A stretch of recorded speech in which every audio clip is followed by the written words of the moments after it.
Hello everyone, welcome back. I hope you're having a great day. Let's get right into the topic for this video. And if you're here, you've read the title, When Will the United States Invade Canada?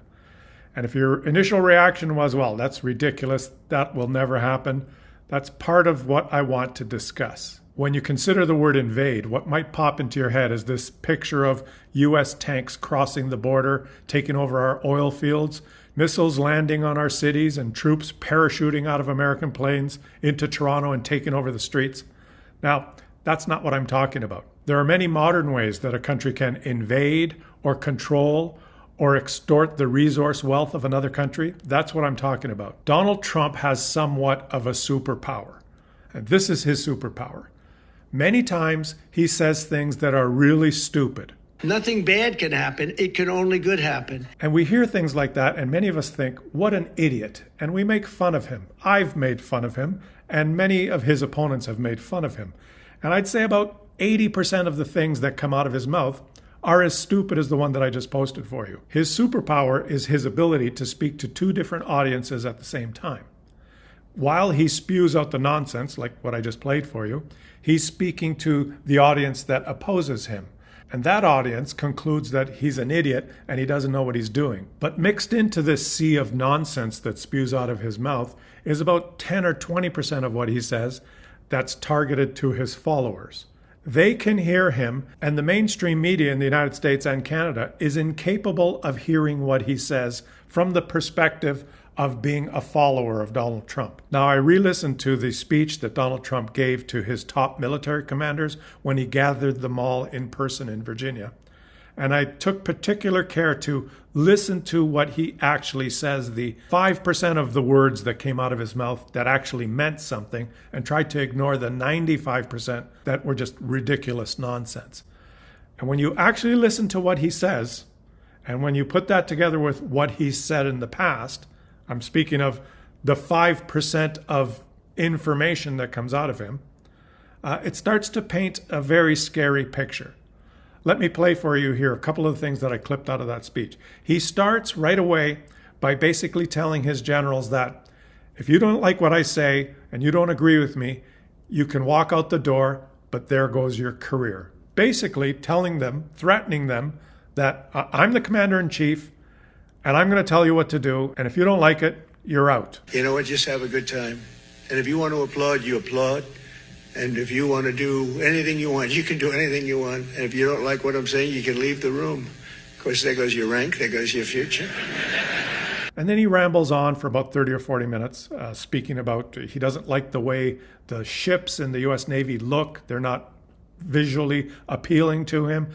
Ridiculous nonsense. And of course, this is what the media that opposes Donald Trump focuses on, and we make fun of him. But then he speaks directly to his military leaders, and he lets them know exactly what their job will be. Let me play these clips for you. In our inner cities, which we're going to be talking about, because it's a big part of war now. It's a big part of war.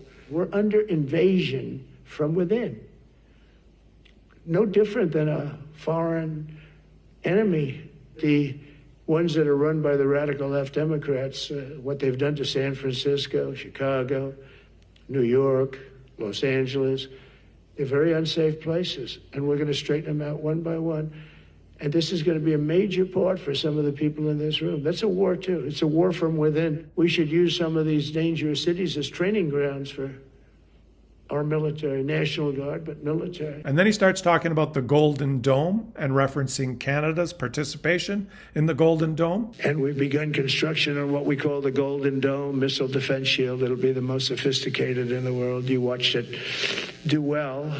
But I tell you, it's what we're doing is so good, and we deserve it. You know, we help other countries with it. We don't have it ourselves.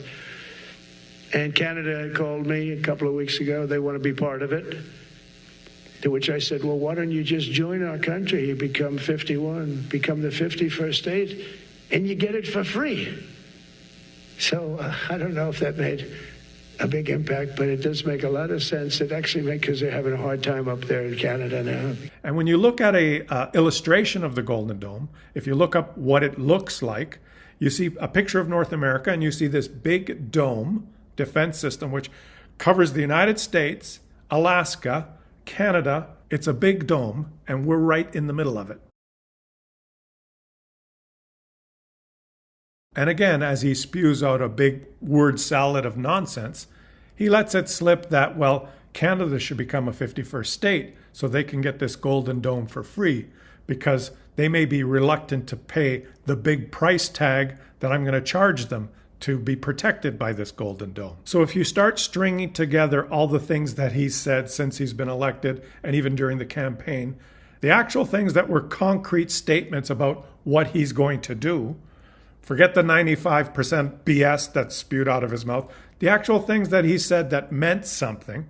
Let me list some of them for you here. You probably remember some of these. We need to take over Greenland. We have to have Greenland. Greenland is essential for the security of the United States. We need to retake the Panama Canal. We need the Panama Canal. We have to use the Panama Canal, and we built it, and we should take it back from Panama. Canada needs to become a 51st state. We protect them, and they're getting a free ride.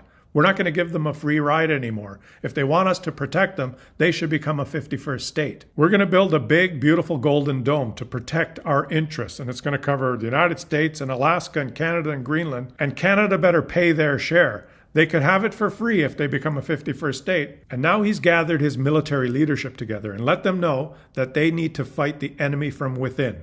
The enemy from within, those that oppose him. And the U.S. military should view this as an opportunity to train in U.S. cities on how to fight these people that don't agree with him. And we have a name for those people that oppose me. They're called Antifa. And by the way, I just designated Antifa as a terrorist group. And when he signed that executive order just a few weeks ago declaring Antifa as a terrorist group, most of the media reaction was, well, this is ridiculous. It doesn't really mean anything. There's not really an Antifa organization. There's no leadership. There's not a group. They don't have a website. They don't really exist. So this executive order doesn't really mean anything. But on the contrary, it should be taken very seriously, because the fact that it's vague in the first place means that he's basically telling us that he has the power to deem whoever he wants as Antifa.